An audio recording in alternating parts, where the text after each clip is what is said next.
Hello friends, this is चेतन। आज की news podcast में आपका स्वागत करता हूं।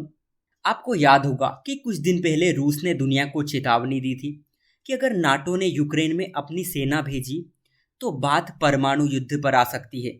और इसी क्रम में अभी अभी रूस ने एक न्यूक्लियर बैलिस्टिक मिसाइल का सफल परीक्षण कर लिया, दुनिया को ये मैसेज देने के लिए कि हमने जो बात कही थी उसे हल्के में मत लेना।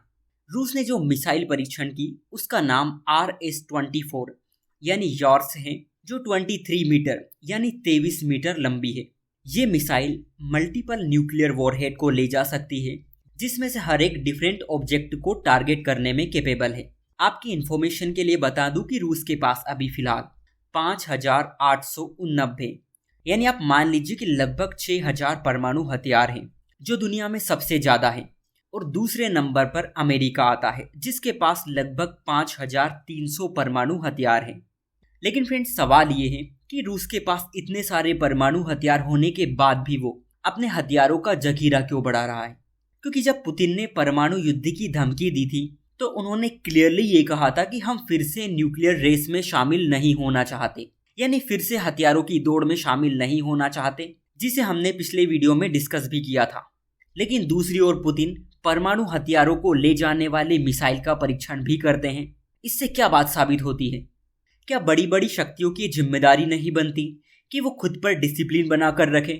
क्योंकि इतनी बड़ी ताकतों के डिसीजन का इम्पैक्ट पूरी दुनिया पर पड़ता है। आप इमेजिन करके देखिए कि सेम डिसीजन अमेरिका भी ले ले तो हो सकता है कि रूस से परेशान होकर अमेरिका भी इस रास्ते पर चल पड़े।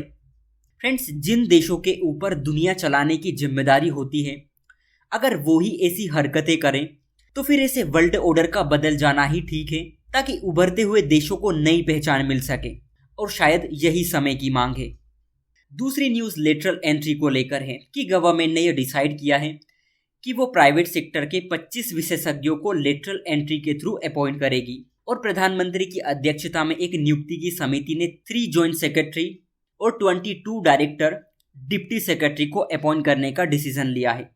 आप सभी जानते होंगे कि गवर्नमेंट ने 2018 में लेटरल एंट्री स्कीम शुरू की थी, जिसके तहत जॉइंट सेक्रेटरी, डायरेक्टर्स और डिप्टी सेक्रेटरीज, जिसे हम हिंदी में संयुक्त सचिव, निदेशक और उप सचिव कहते हैं, उनकी भर्तियां की जाती है।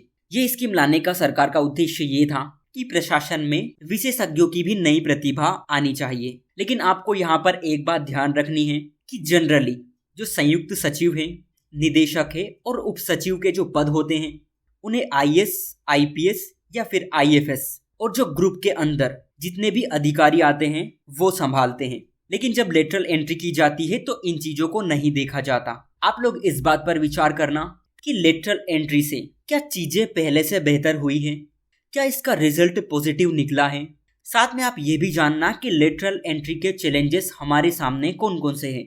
कुछ टाइम पहले आपने एक न्यूज सुनी होगी कि सुप्रीम कोर्ट ने जो पतंजलि कंपनी है उसको फटकार लगाई थी, क्योंकि वो विज्ञापन के द्वारा लोगों को मिसलीड कर रही थी। आप सभी जानते होंगे कि विज्ञापन लोगों को किस तरह अट्रैक्ट करते हैं, लोगों को किस तरह प्रभावित करते हैं। और अगर ये विज्ञापन भ्रम फैलाने के लिए लाए जाते हैं तो इसका हमारे समाज के ऊपर बहुत ही नकारात्मक प्रभाव पड़ता है, क्योंकि लोगों में गलत जानकारियां फैलती हैं, जिसके चलते हेल्थ हो, एजुकेशन हो या कुछ भी, सोसाइटी में इन चीजों का गलत इंटेंशन जाता है।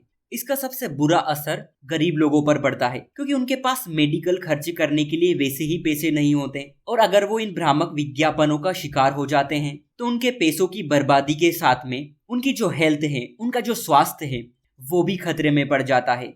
फिर एक न्यूज ये थी कि हमारे जो प्रधानमंत्री हैं, उन्होंने भारत की पहली स्वदेशी हाइड्रोजन फ्यूल सेल फेरी का उद्घाटन किया। आप लोग ये जानना कि हाइड्रोजन फ्यूल सेल क्या होता है और ये कैसे काम करता है।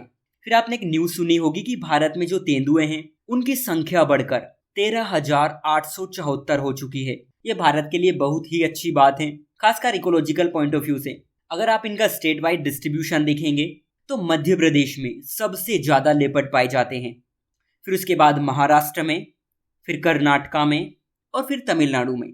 मध्य प्रदेश में इनकी संख्या करीब 3,907 है, महाराष्ट्र में 1,985 है, कर्नाटक में 1,779 है और तमिलनाडु में 1,070।